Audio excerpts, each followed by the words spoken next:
Vì sao Cuba và Venezuela thân thiết? Trước hết hai nước này có giáp nhau ở trên bản đồ hay không mà thân nhau thế? Nếu nhìn ở trên bản đồ, Cuba và Venezuela trông có vẻ cùng một khu vực nào đó vì đều nằm quanh biển Caribe.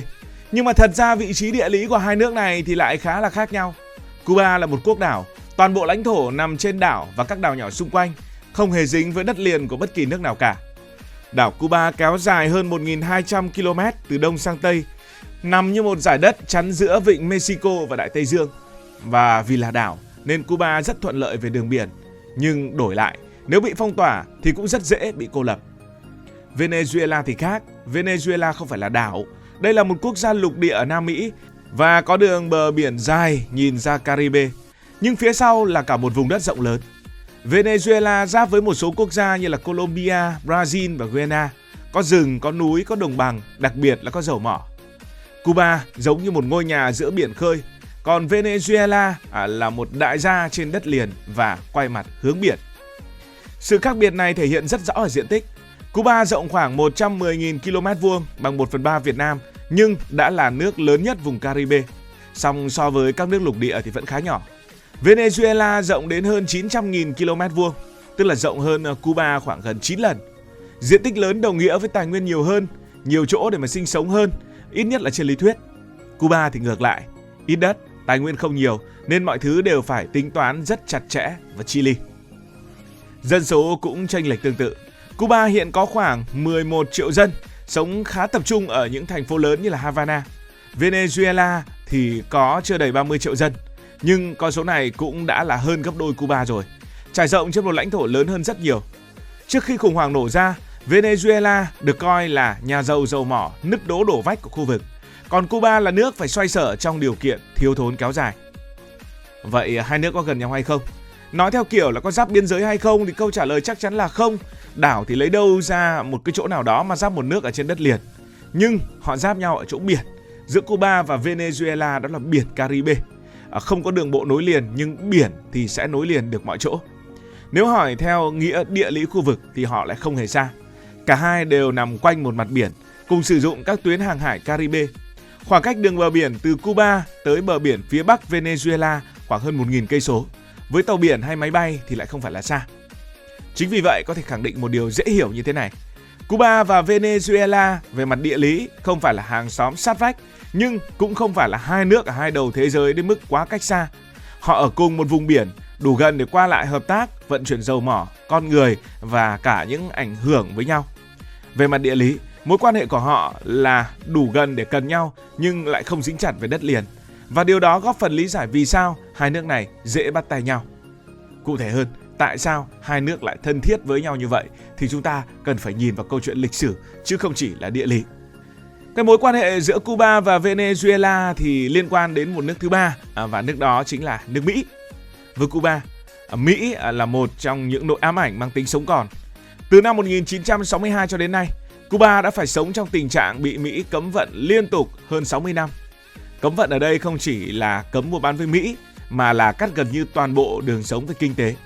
Mỹ sẽ ngừng thương mại, cấm đầu tư, phong tỏa tiền tệ, tài chính, thậm chí còn đe dọa trừng phạt cả nước thứ ba nếu dám làm ăn với Cuba.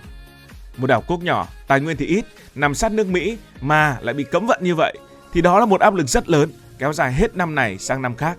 Quá vất vả với người dân Cuba. Và sống trong hoàn cảnh như vậy thì Cuba đã sớm nhìn ra một câu chuyện rất thực tế. Đó là nếu không có bạn bè sẵn sàng giúp đỡ thì Cuba sẽ khó mà trụ nổi. Trong nhiều thập kỷ của chiến tranh lạnh, người bạn lớn đó là Liên Xô. Liên Xô cung cấp dầu, lương thực, máy móc và hàng hóa của Cuba, cũng như giúp Cuba tồn tại trong vòng vây cấm vận của Mỹ. Nhưng đến năm 1991, Liên Xô sụp đổ và gần như là ngay lập tức Cuba rơi vào một giai đoạn được gọi là thời kỳ đặc biệt. Đặc biệt ở đây chính là một quãng thời gian mà người Cuba phải sống trong đặc biệt gian khó.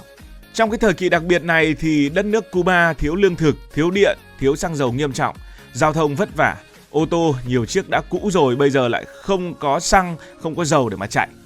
Thế nên những phương tiện thô sơ đã quay trở lại. Nhiều khu vực phải cắt điện luân phiên và đời sống khó khăn thấy rõ. Và đúng lúc Cuba đang loay hoay tìm cách tồn tại sau cú sốc Liên Xô thì Venezuela xuất hiện.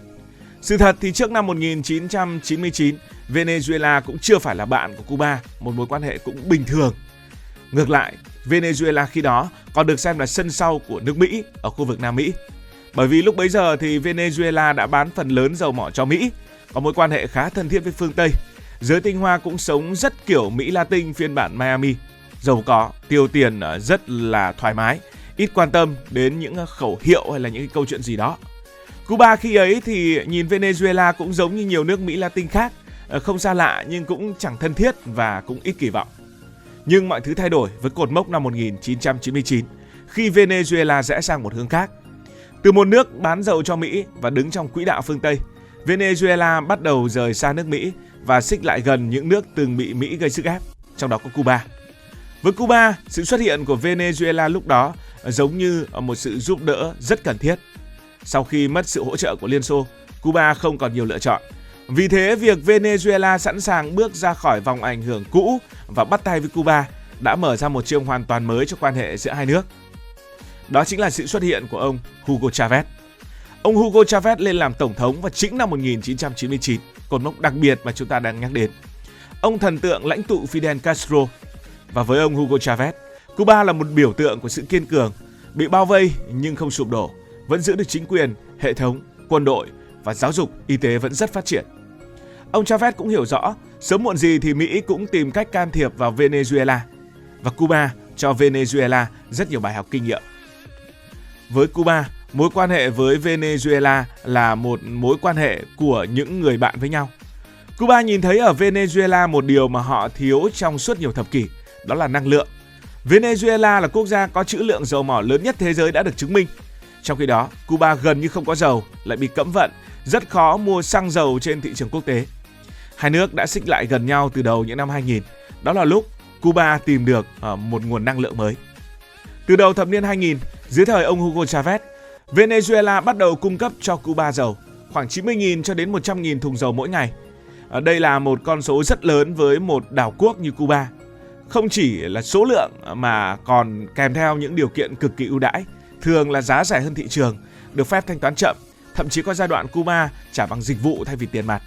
Và nhờ nguồn dầu này, Cuba duy trì được điện sinh hoạt, được xăng cho giao thông, được nhiên liệu cho nhà máy và quan trọng nhất, mọi thứ vẫn vận hành ổn.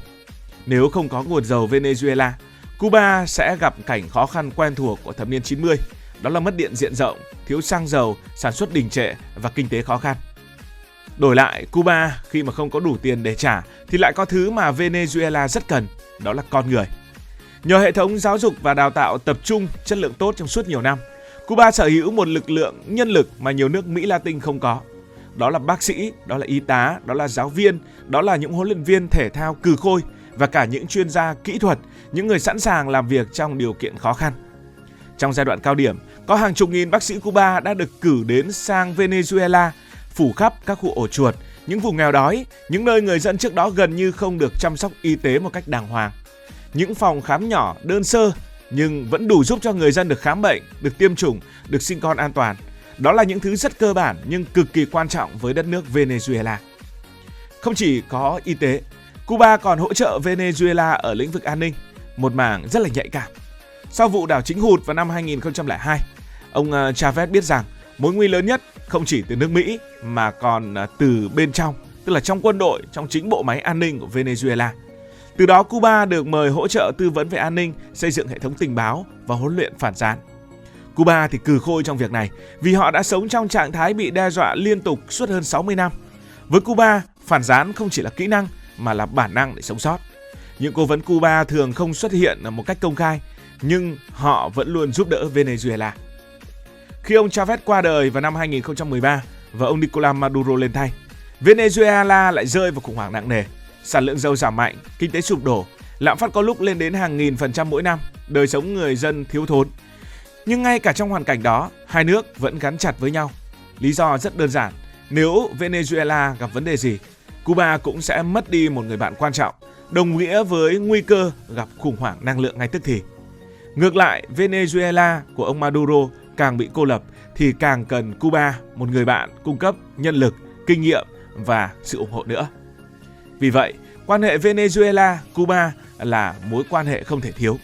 Một bên có dầu, có năng lượng, một bên có con người, một bên có tài nguyên, một bên có hệ thống. Cả hai đều bị cô lập và đều cần chỗ dựa. Venezuela giúp Cuba không tắt đèn, còn Cuba giúp Venezuela đứng vững.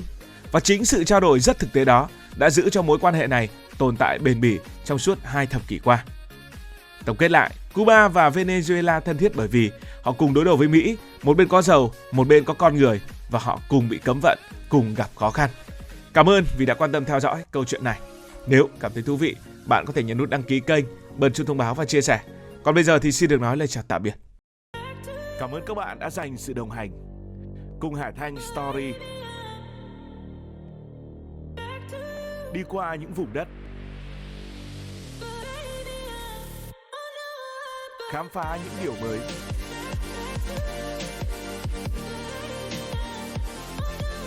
Đừng ngần ngại, hãy để lại những góp ý và xin được hẹn gặp lại.